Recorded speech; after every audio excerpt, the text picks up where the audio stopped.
Ladies and gentlemen, on behalf of Governor Scott Walker and the state of Wisconsin, we welcome you to the Capitol grounds this morning as Wisconsin remembers September 11th. Please be seated. I'm Tim Donovan, a retired Wisconsin National Guard and U.S. Army officer, and now Chief of Public Affairs at the Madison VA Hospital, and I'm honored to have been asked to MC this official state commemoration of 9/11.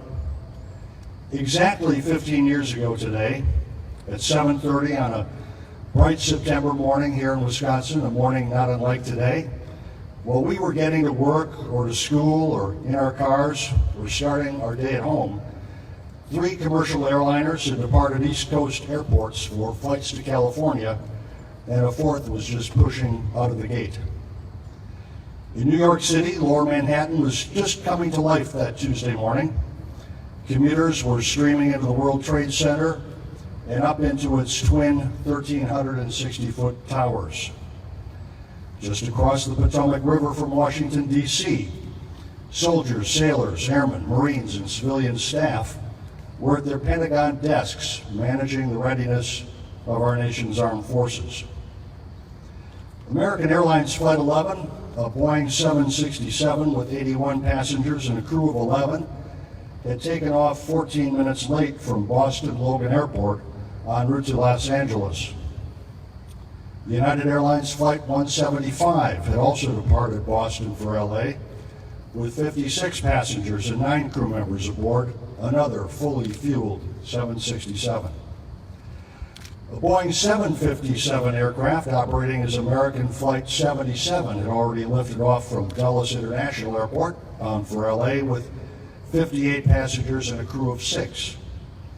And in Newark, another 757 was just about to take off with 37 passengers and 7 crew members on United Airlines Flight 93 for a scheduled flight to San Francisco. And then this normal morning in America was shattered. At 8:46, Flight 11 was screaming low and fast over New York City, and 30 seconds later, the aircraft tore through the north face of the North Tower of the World Trade Center at 466 miles an hour. At 9:03, Flight 175 flew into the South Tower between the 77th and 85th floors. Flight 77 struck the west side of the Pentagon at 9:37.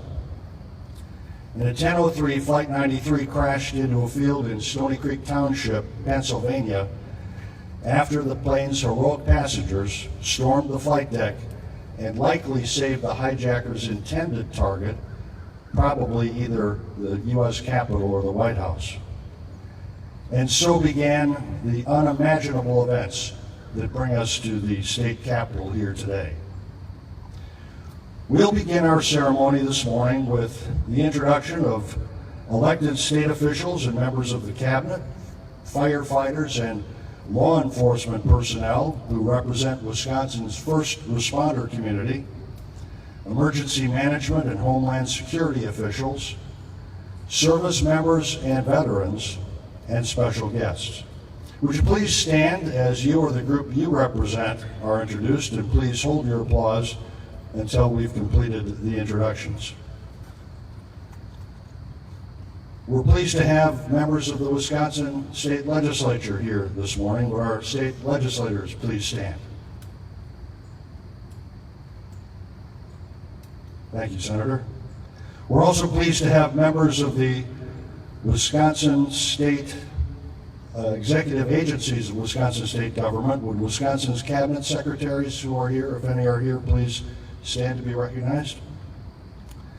We're happy to have a number of firefighters, law enforcement personnel, and emergency services personnel at the Capitol today. Would all first responders please stand, and also state and local emergency management officials and members of Wisconsin's Homeland Security Council.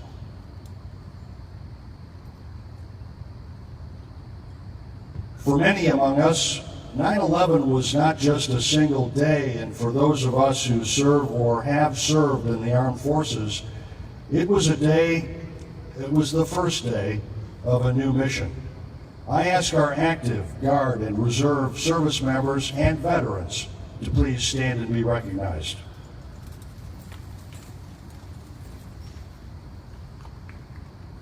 And among the service members here this morning are leaders of the Wisconsin National Guard, Brigadier General Mark Anderson and Command Sergeant Major Rafael Conde. Thank you so much for coming this morning.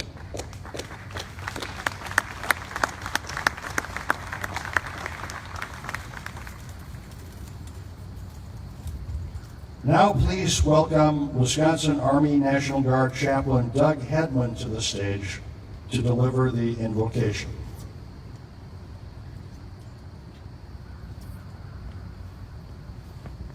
Let us bow our heads in prayer. O God, our refuge and hope, in our distress we come quickly to you.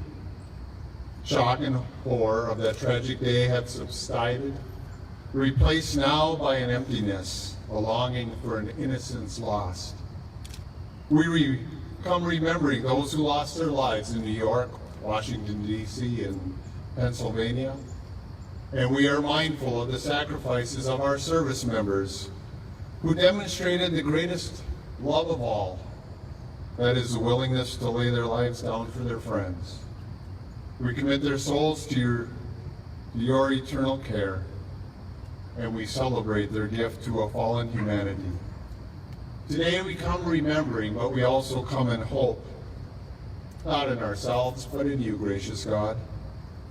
In commemorating this tragedy, we give you thanks for your presence in our time of need, for you truly are our strength and our refuge, and it is in your holy name that we pray. Amen.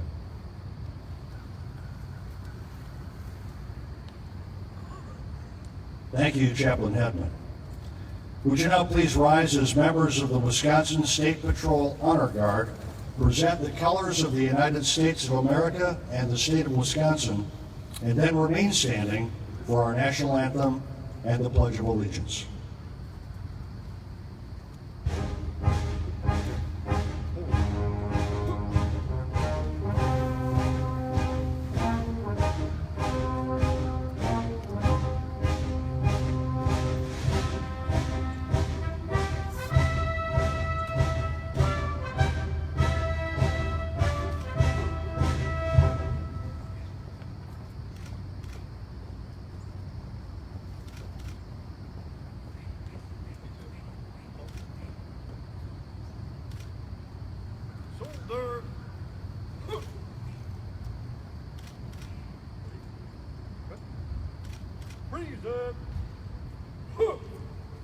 We will now honor our nation with the national anthem sung by Fitchburg Fire Chief Joe Pulvermock. Military personnel in uniform should, and military veterans may, stand at attention and render a hand salute during the national anthem. Our civilian guests should face the U.S. flag, remove hats, and place your right hands over your hearts. Ladies and gentlemen, our national anthem.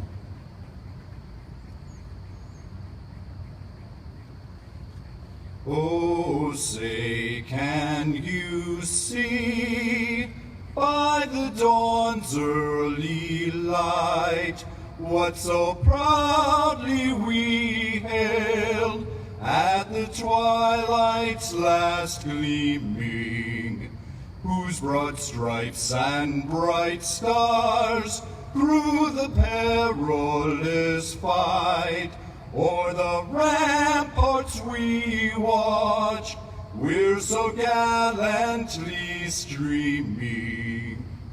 And the rocket's red glare, the bombs bursting in air, gave proof through the night that our flag was still there.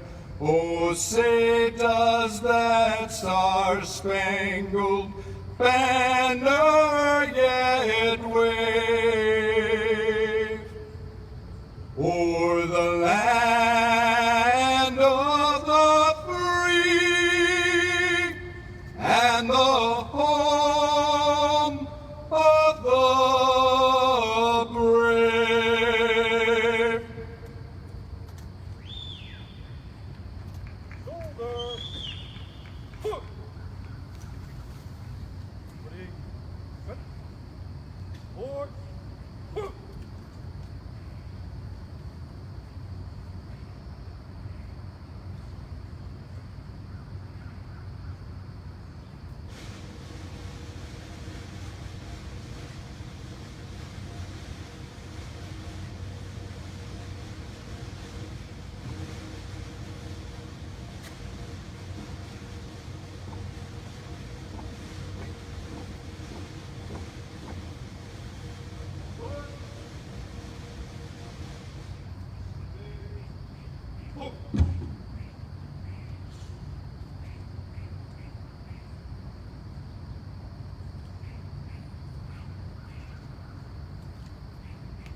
Thank you to the State Patrol Honor Guard and Chief Pulvermacher. Would you please remain standing and join in the Pledge of Allegiance, led this morning by Chief Chris Garrison of the Sun Prairie Fire Department.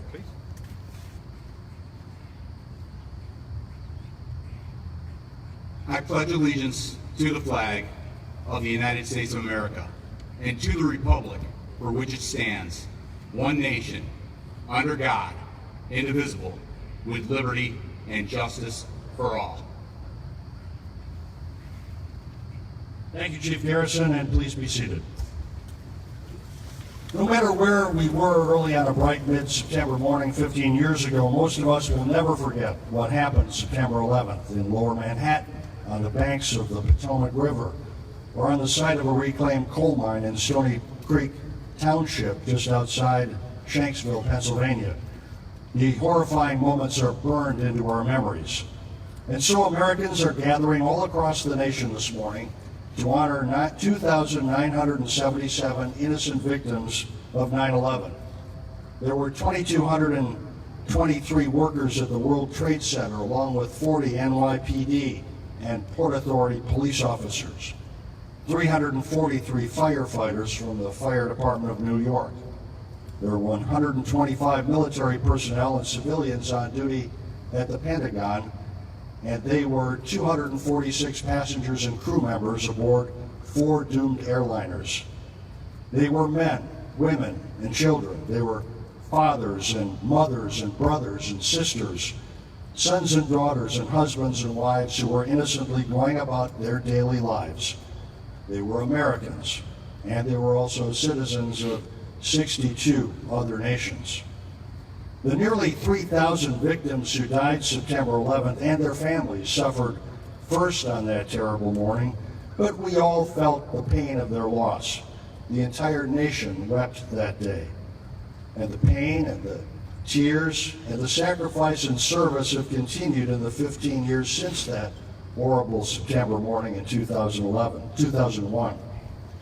We thank 2.5 million U.S. service members who've served in combat since 9/11, including more than 42,000 sons and daughters of Wisconsin and virtually the entire Wisconsin National Guard. We mourn the 6,888 American fighting men and women who've given their lives since 9/11, including 170 fallen heroes with connections to Wisconsin. As a nation, we watched in shock 15 years ago on a morning an evil and treacherous enemy hoped would lead us to despair. We found unity, and during the hours they wanted us to feel defeat, we found hope. Just as we stood in astonished silence then, we'll stand together again today to remember the exact moment the first plane hit the first tower at 7:46 a.m. Central Time here in Wisconsin. We all remember the moment well, and we'll remember it again today.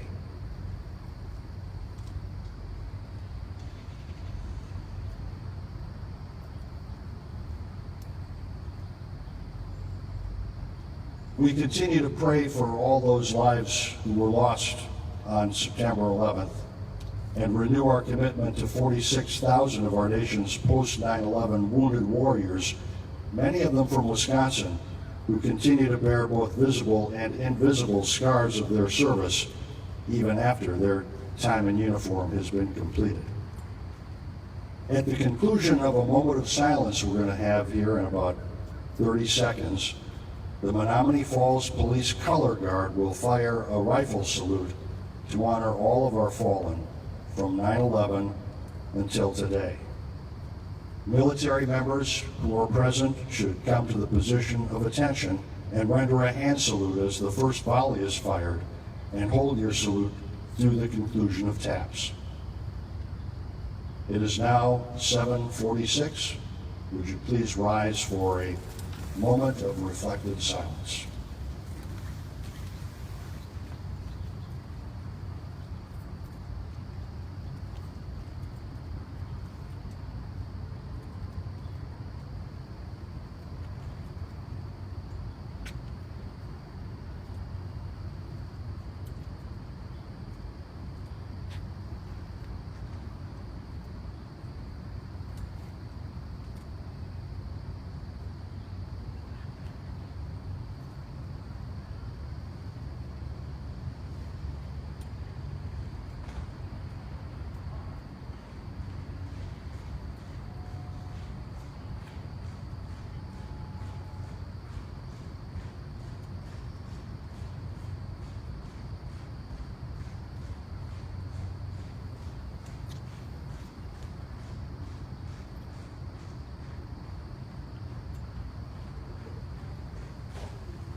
Thanks to the 132nd Army Band, and you may now be seated.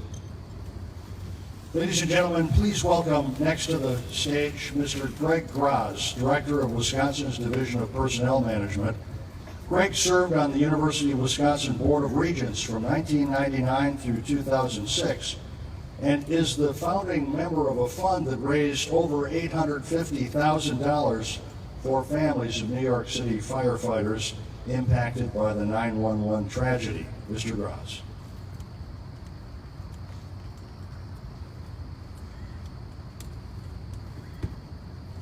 Thank you very much. An envelope and a keychain, we'll get to that later. First of all, I want to thank Governor Walker for giving me the honor of addressing you today. And secondly, before I begin, I'd like to thank all the military personnel here and the police officers here. You protect us in foreign lands and you protect us on our home soil. And I do deeply thank you for myself, my family, and the rest of the citizens of the state.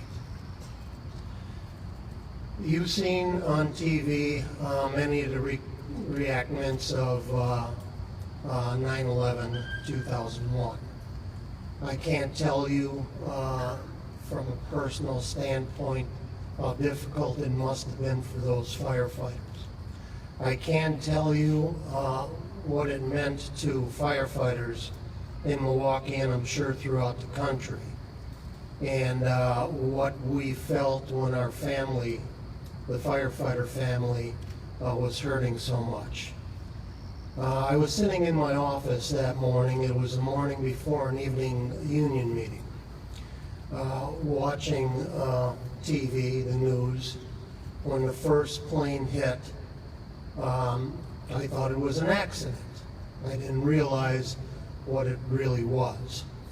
The second plane hit, and I knew immediately, this is not right. There's something wrong here. I was stunned for a while, and remembering back just a few years earlier, we lost a firefighter in the active duty. Firefighter Lionel Hoffer died in a fire just a few years earlier, and I knew what a toll it had taken on our members who worked with them and their families. It was very tough on us, and it took years for us to overcome this.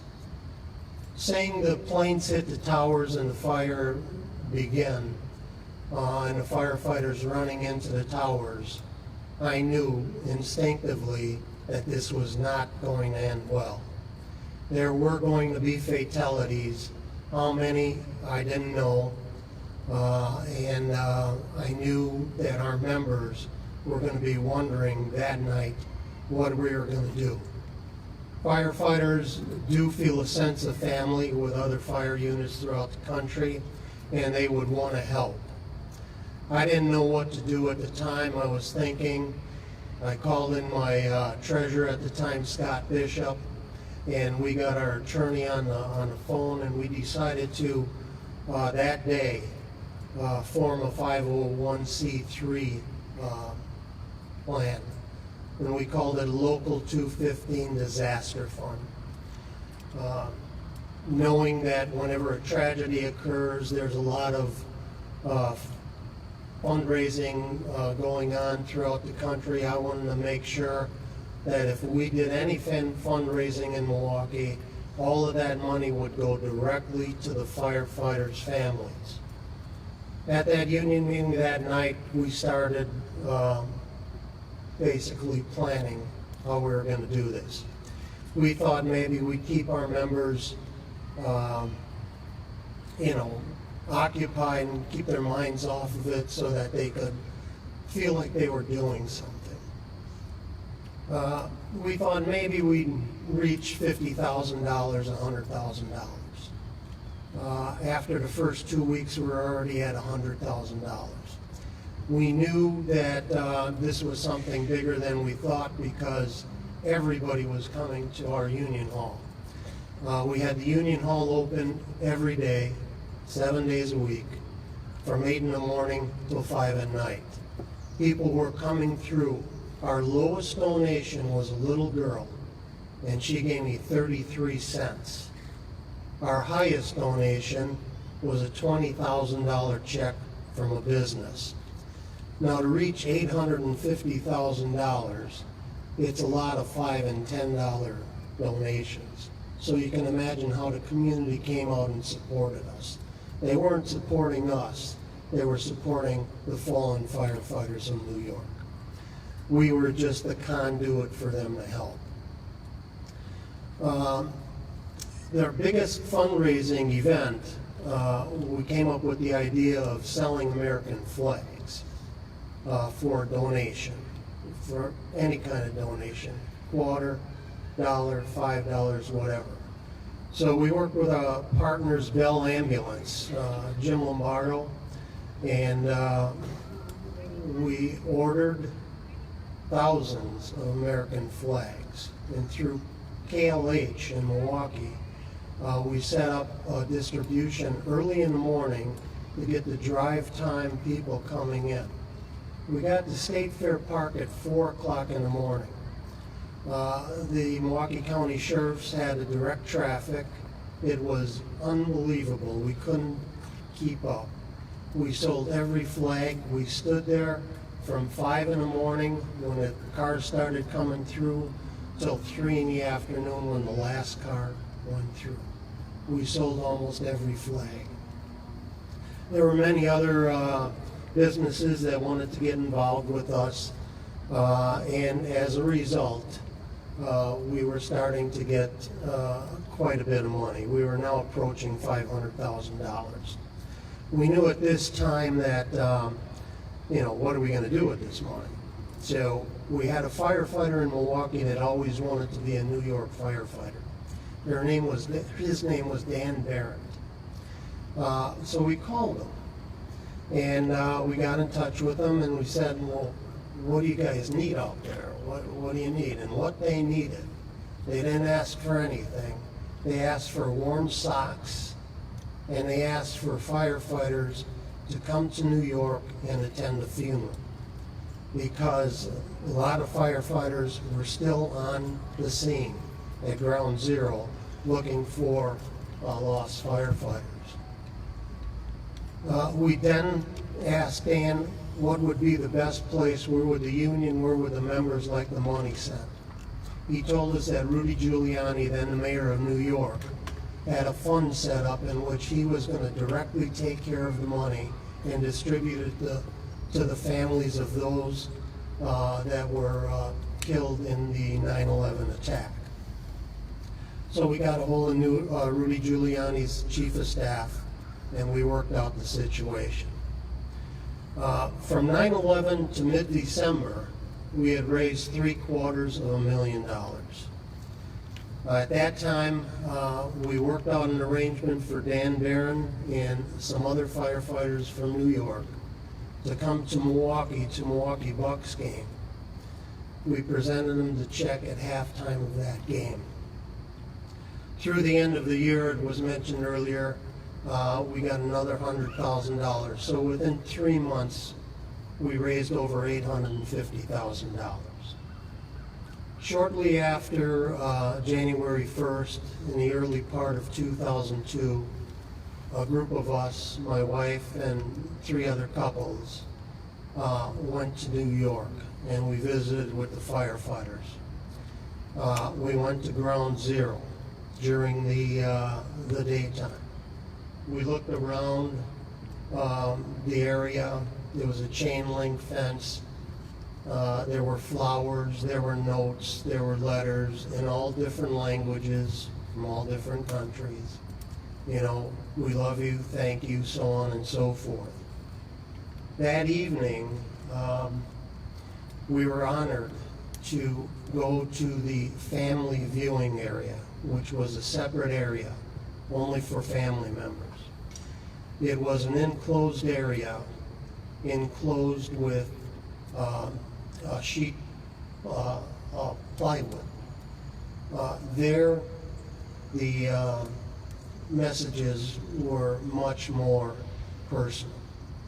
There were pictures from little girls and boys about their father, pictures with children, tears coming down their cheeks. There was messages posted all over the plywood. It was a surreal situation. It was evening, it was quiet, unusually quiet. The floodlights were on, the firefighters were still looking in the rubble for any of their fallen brothers or sisters. All of a sudden, my wife nudged me and said, "I think something happened." And I looked over, and sure enough, there was an ambulance backing in. There was a crowd of firefighters that were, searching the rubble. And for those firefighters that are here, you know what it feels like when you're going in and you're going after somebody who has passed away. All of a sudden, out from under us, there must have been a staging area. 6 firefighters walked out with their heads down, their helmets on, their turnout gear open. They surrounded what I have to call the remains. It was not a body, it was remains. They gently picked the remains up,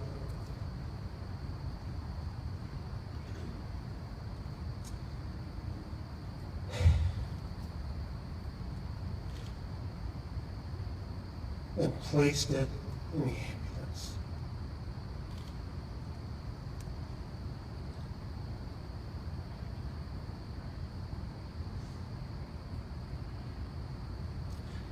After that, we left. We looked around the ground, and I was actually going to pick up a piece of glass as something to remember it by. The glass was dust. The biggest piece I saw was pea gravel. We then left after a few days and came back to Milwaukee. Later on in 2002, the firefighters came again, and we joined them at the Hyatt, and they presented us, the city, the fire department, and Bell Ambulance with plaques thanking us. Moving along to 2003, Harley anniversary.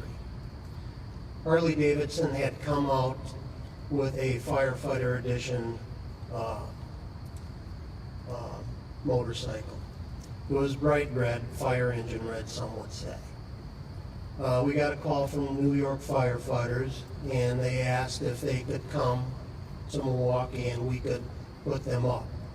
We transformed our Union Hall into a dormitory. And we made arrangements so that they could eat at the firehouses. And we waited for them. My wife had baked dozens of cowboy cookies. And we waited in our Union Hall parking lot. They were calling us as they were approaching.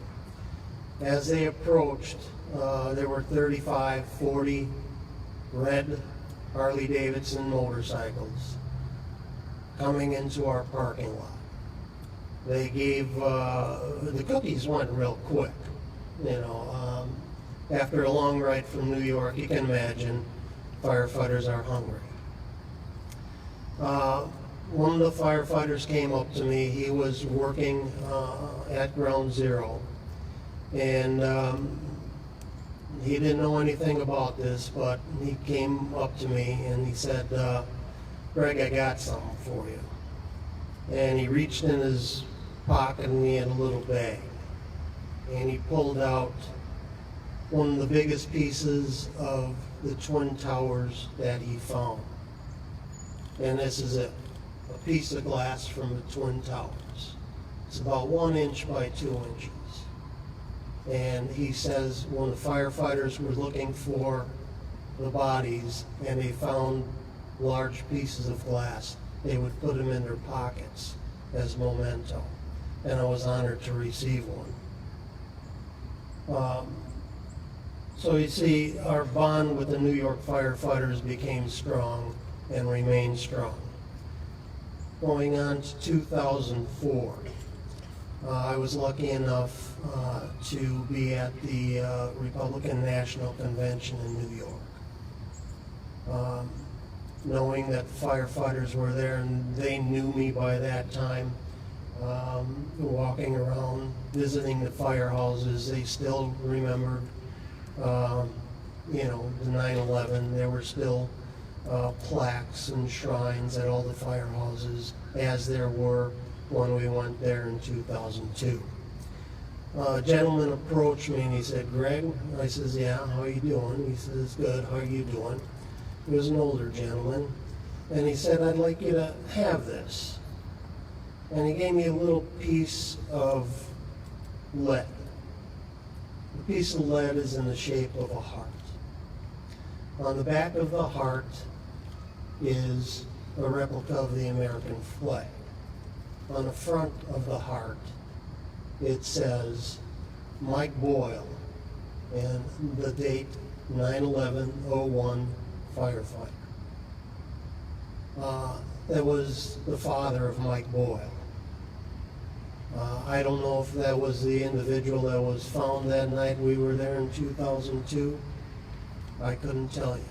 I don't know. All I can tell you is that we were honored. I was honored. And I was honored to be a firefighter and to be able to help my brothers and sisters in another community.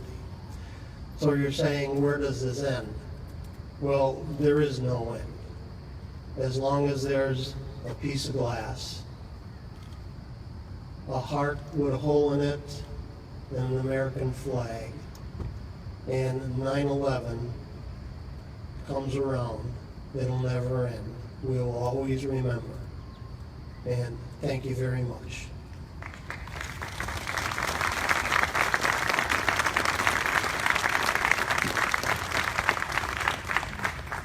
Thank you, Greg. Major General Donald Dunbar is the Adjutant General of Wisconsin, the state's senior military officer, and is the Commanding General of the Wisconsin Army and Air National Guard. General Dunbar also serves as the Homeland Security Advisor to Governor Walker, chairs the Homeland Security Council, and is the head of Wisconsin Department of Military Affairs. He's responsible for Wisconsin emergency management. He also serves as chairman of the Homeland Security Advisory Committee for the National Governors Association, and in addition, he's on the executive committee of the Adjutant Generals Association of the United States.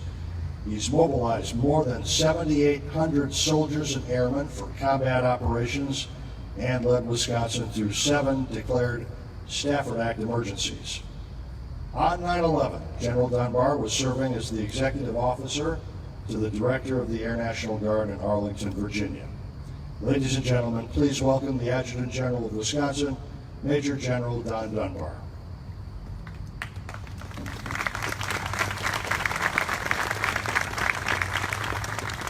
Thank you, Tim. Governor Walker, colleagues, distinguished visitors, members of the Wisconsin National Guard, firefighters, and law enforcement officials, good morning, and thank you for the opportunity to say a few words on the 15th anniversary of 9/11. On that day, I was stationed in Washington, D.C., National Guard Bureau. It was a beautiful day. I got a phone call from the Operations Center a little bit before 9 o'clock informing me that a plane had flown into the World Trade Center. I'm an experienced aviator. I assumed a small plane. I assumed bad weather or perhaps a medical problem like a heart attack. But the Operations Center relayed unconfirmed reports that it was an airliner.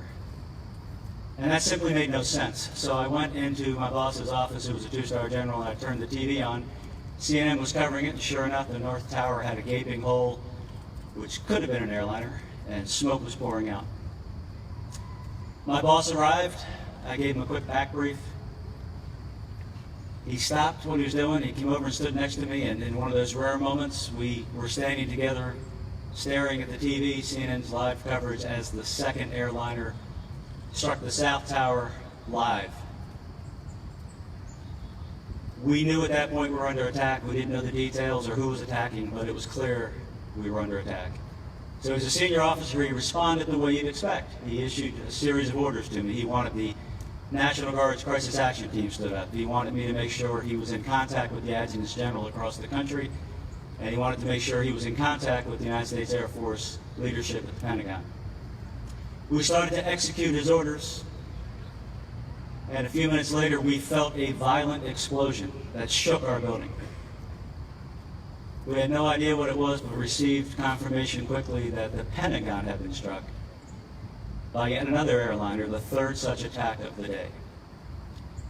Now we adjusted what we had to do to make sure that we had personnel accountability, because many of the National Guard Bureau personnel spent many hours a day at the Pentagon, and we needed to account for each one of those, and families would be calling soon. Shortly thereafter, we received reports of a fourth airliner bearing down on Washington, D.C. An order was given to evacuate the building. I'm not aware of a single man or woman in uniform who obeyed that order. We just kept working. Turns out we didn't have to fear that airliner, because the people on that plane, everyday Americans from across our country, decided, knowing what had just happened in the previous few minutes, they were not going to be part of a fourth attack. And with a rallying cry of "Let's roll," they overcame that crew. They forced that airplane down in Shanksville, Pennsylvania. Following that, all day long it was the fog of war, which those of you in uniform know exactly what I'm talking about. It was one report after another. The Capitol was on fire. The White House had been struck. The subway trains weren't running because the terrorists had attacked them and took it offline. The Smithsonian had been attacked. Day after day. All of these were not true, but it added to the difficulty of that day trying to figure out what was going on. And as the firefighters in New York and in Washington, D.C. did an extraordinary job, the military did exactly what you would expect it to do around the world. It increased its posture. Personnel were recalled. Units were recalled. And across our country, Air National Guard fighter jets took to the sky to defend our cities against any further attack. And something that is not very well recognized or reported, all across our country, tens of thousands men and women in the National Guard, without waiting for a congressional action or the president to do a recall or the governor to issue an executive order, they simply put their uniforms on and reported to their armories or to the units, knowing that the country was under attack. Always ready, always there is not just a motto. Now, as we did our job, we all had our personal lives that weighed on us. Now, for me, it was my wife, Colleen, who was working for a law firm in Washington, D.C. We touched base briefly after the first attack in New York, but we hadn't been able to reconnect since the Pentagon had been struck, and we feared for each other's safety.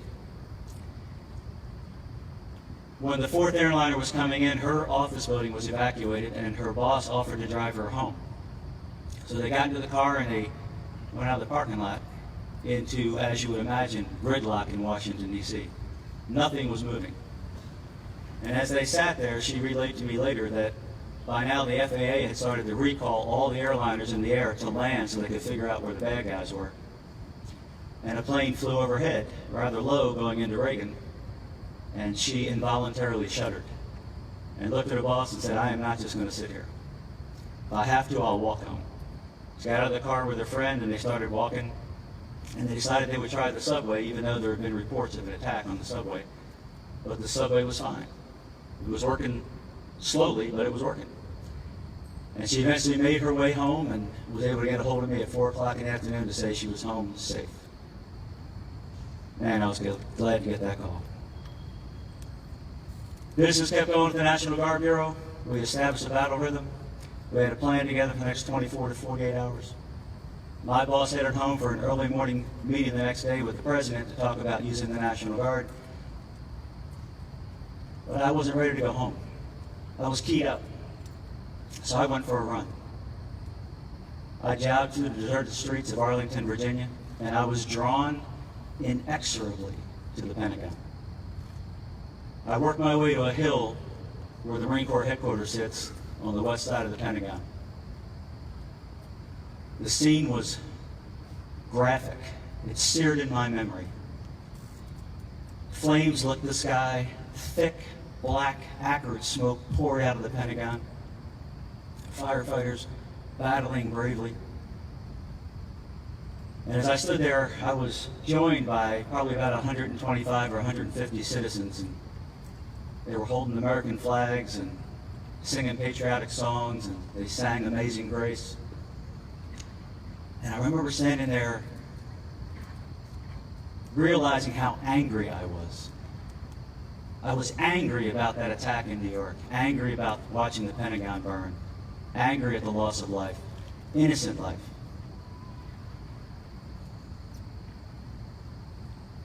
I said a prayer for the innocent life lost, for the families who had had them ripped from their hearts, and I headed home. When I got home, it was late. Now, Colleen's normally an early to bed, early to rise kind of gal, but tonight she was up. She was sitting with one of our dogs on the couch, TV was on, and everybody remembers that continual link showing the attack over and over again, and all the talking heads talking about all the stuff they thought they knew. Clear she was upset. We were all upset. I turned the TV off. I sat down, and we just held each other. And after a few minutes, we started filling in the gaps of each other's day. What she had seen, what she had done, what I had seen, what I had done. And we put it into perspective as best we could. And after a few hours of just talking, we made a decision that we would not live our lives in fear. We would continue to live with faith in God and in our country. And I have to smile 15 years later, because as I say that, it just sounds so trivial, doesn't it? But on that night, that was really an important decision to make. And all across America on September 12th, 2001, it was clear that America had made a similar decision. Because all across our country, men and women got up and went to work, even in Manhattan, and even at the Pentagon, led by Don Rumsfeld, our secretary, as the Pentagon still burned. The military came back to their headquarters, as if to tell the terrorists, you failed, and we'll be visiting you soon. It was an extraordinary day. Lunches got made, kids went to school, we went to the malls, we went to the theaters. America, a resilient nation, would not live in fear. Holly and I also decided that we would go to New York to see firsthand. It took a little while to get a day off, but I eventually got a day off.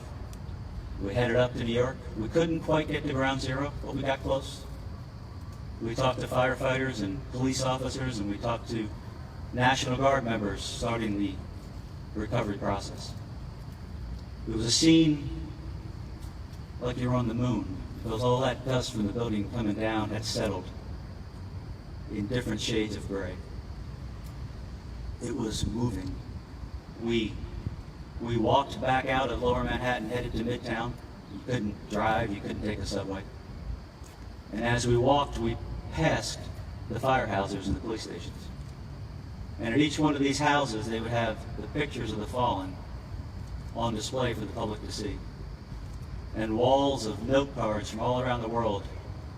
And I remember laughing with Colleen as there was a little kid from California, 6 years old, and he had simply written, "So New York, how you doing?" And we laughed until we had tears in our eyes, and then it kind of struck me, New York was doing pretty well. Because the firefighters were still on station for the next fire. And the police officers were protecting our streets, adding great context to serve and to protect. It was an intense day. It's been 15 years. We've all changed. I had the privilege of deploying personally for our country with the Washington Guard and the Wisconsin National Guard. And since being an adjutant general, I've had the privilege of sending thousands of our men and women, some of whom are right here, into the combat zone. Many of these men and women multiple times. You and our colleagues are simply the finest men and women I've ever met. And the job that our National Guard has done with the active duty has been nothing short of extraordinary. So we have changed. But you know, a wise man once said, if there's faith in the future, there's power in the present. And I think we had that faith in the future on September 11th, 15 years ago, just as we do today, 15 years later. And if you need proof, realize that on that fateful day, somewhere in the neighborhood of 10,000 brand new babies were born, and they're 15 years old today. They're coming into their own, going through high school, starting to think about college, and who knows what they're going to do for our country. So too, today, another 10,000 or so babies will be born across our country. And they've hit the lottery. There's just no finer place on this planet to be born than the United States of America. Because the things that matter have not changed. We are a nation under God. We are a nation that places the Constitution, the rule of law, at the center of our existence. And we solve our problems through the rule of law and the faith in each other. And as long as we stay faithful to that, there's not enough airliners in the world or buildings to knock down that can make this country fall. We will never fall from external attack. Only if we lose our perspective on what matters.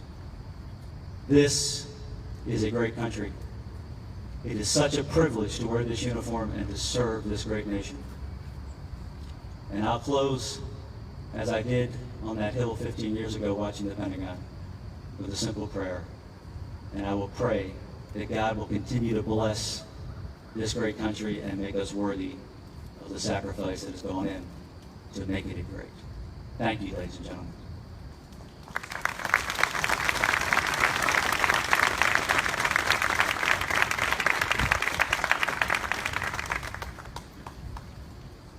Thank you, General Dunbar, not only for your service to our state and nation, but also for the service of the men and women you command. Ladies and gentlemen, the Commander-in-Chief of the Wisconsin National Guard, the Governor of the state of Wisconsin, Governor Scott Walker.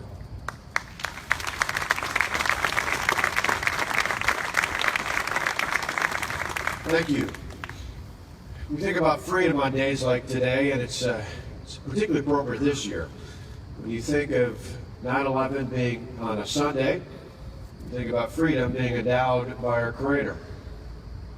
It's appropriate that obviously 9/11 is remembered in September, just days before the day we celebrate the anniversary of our nation's Constitution, because those freedoms were laid out very clearly for generations to come in that document. And it's particularly appropriate today that we remember 9/11 with those who serve in uniform, both the uniform of this country, who continue to serve us around the world in protecting those freedoms, and here locally in our state and in our communities, for those who wear the uniform of the fire service, of law enforcement, and our first responders.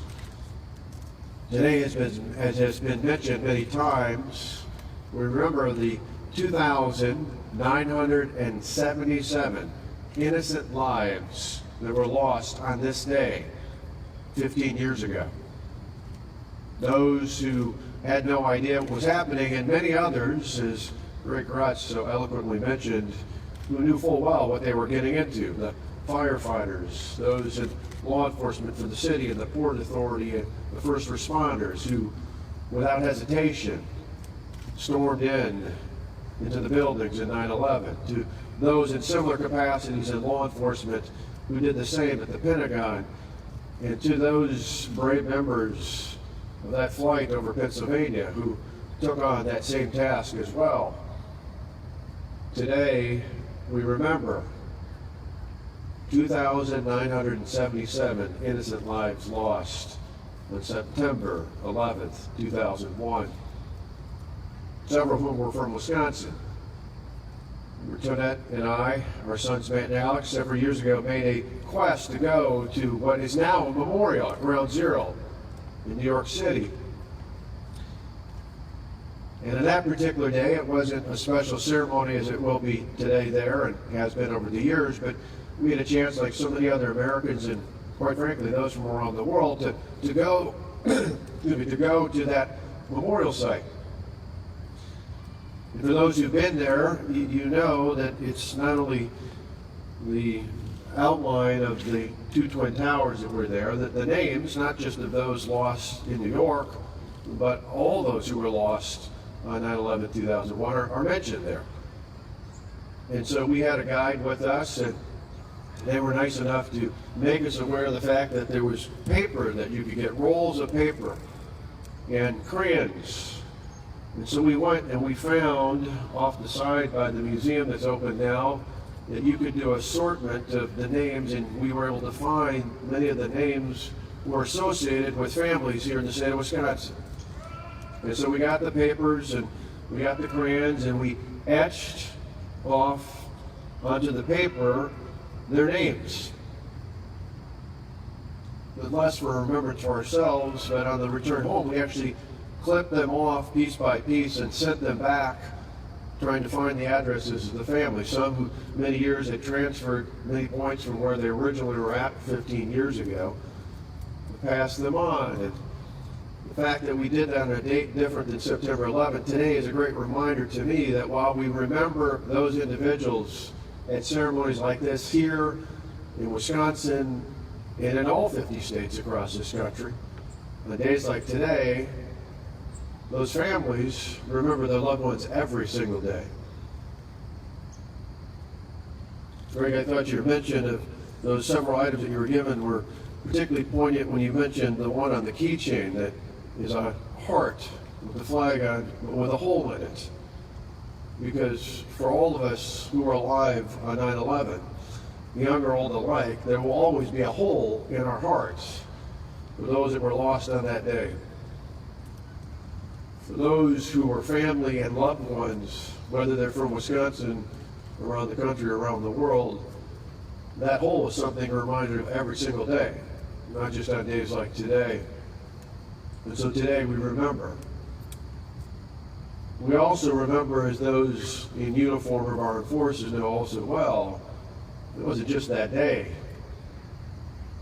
For many here as well, that I look out at this crowd, many of you were young kids, as my two sons were on September 11, 2001. And many of you probably signed up to serve your country, in part, if not entirely, because of what you saw and experienced on that day. We're proud of you. We're proud of that commitment here in the National Guard, in the Reserve, and those who serve in active duty, and those before you who set the standard as veterans of this great country, particularly veterans of this great country from Wisconsin. We know the risk that lies ahead, and we certainly pray each day a prayer of courage and protection for each and every one of you. We know how real the risk is. It's already been mentioned, the lives that have been lost from Wisconsin and around the country since September 11, 2001. Two in particular I mentioned just because they've been lost from the state just since we last held a ceremony on 9/11 last year. Senior Airman Quinn Johnson Harris, who grew up in Milwaukee, passed away right after September 11th in October of last year. And just last month, Staff Sergeant Matthew Thompson, who grew up in Brookfield. Both whose families mentioned to me that they were young kids. They were young kids 15 years ago when things happened in New York and in Virginia and in the air over Pennsylvania. Those two names and the effect on their families and others like them are a vivid reminder every single day. Freedoms we talked about are certainly not free. And so today we remember and thank each of you in uniform, the uniform of our armed forces, for protecting those freedoms around the world, and the uniform of those in the fire service, in law enforcement, and our first responders for protecting us and our freedoms here back at home. I hope more than anything, as General Dunbar talked about the feelings that day with him and Colleen and the others that they worked and lived with and around, I do remember that Tuesday, how amazing it was. My sons were just kids at the time. They're 21 and 22 today, but they were getting ready to go off to school that morning at Roosevelt Elementary School, just down the road from us in our home of Wauwatosa. My wife was working early that day, and as I had mentioned before, called me and said, you need to turn the TV on and do it in the living room away from where the kids are eating breakfast, getting ready for school in the kitchen. And of course, we saw the images, as so many of you did as well. First of the planes coming in, and then amazingly, eventually hearing about seeing the images of the Twin Towers coming down, as remarkable as it was. For a day or two after, I was worried that my sons, as young as they were at the time, would forever, for the rest of their life, have an image of that day that was based solely on buildings coming down. And certainly, like all of us, we remember that for sure. But I also remember that Friday night, when at 7 o'clock, when the President of the United States had encouraged us and others across this country to go out on our porch and light a candle. That particular day, because Tonette had mentioned at school with some of her friends and others that we were going to do something in front of our house, that we opened the door about quarter of, and instead of just having an empty yard, there were the classmates of Matt and Alex, and there were their parents, because like most of us, we didn't know what to do, but we were going to do it together. We had a few candles, and so we literally got a knife out and cut them into pieces, because there weren't enough just to hand out on our own. And next thing you know, the yard was filled, and we lit a candle and said a prayer and sang God Bless America. I'm often reminded that as often as we sang it then and still do today, that God Bless America actually has a prelude to it. It talks about while the storm clouds gather far across the sea, let us swear allegiance to a land that's free. Let us all be grateful for a land so fair as we lift our voices in the solemn prayer. God bless America, land that we love. It's a society that sustained us then as it does today.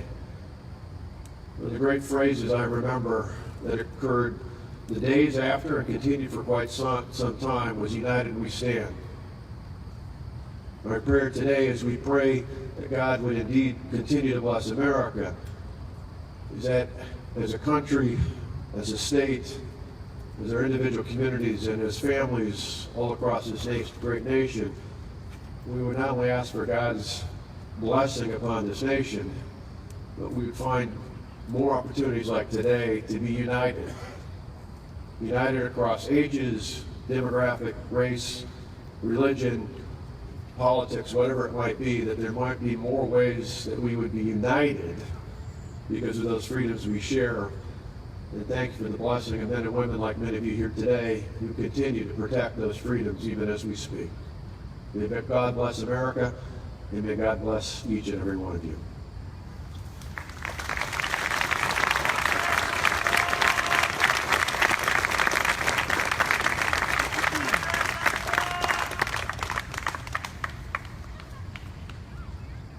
Thank you, Governor Walker. And now the 132nd Army Band of the Wisconsin National Guard will perform America the Beautiful.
Ladies and gentlemen, please rise for the benediction from Chaplain Hedman and then remain standing for the retiring of the colors. The colors will be retired by a joint service color guard with members representing all 5 branches of the U.S. Armed Forces, the Army, the Marine Corps, the Navy, the Air Force, and the Coast Guard. Chaplain Hedman.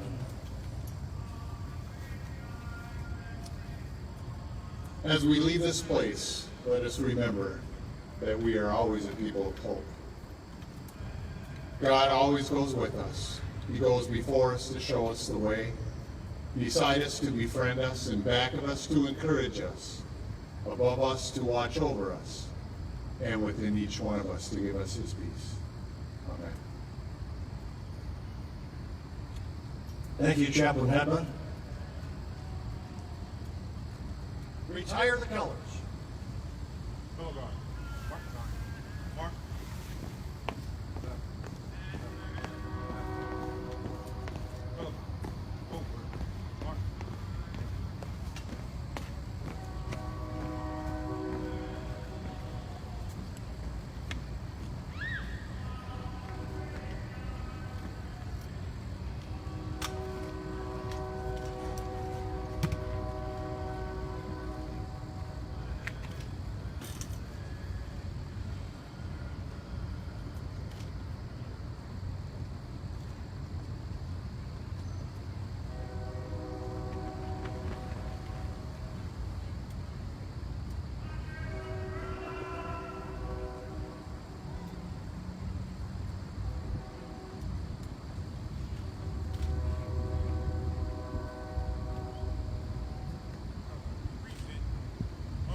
Ladies and gentlemen, this concludes today's ceremony. Thank you for remembering all those who were lost on 9/11 and in the 15 years since that day that changed our lives forever.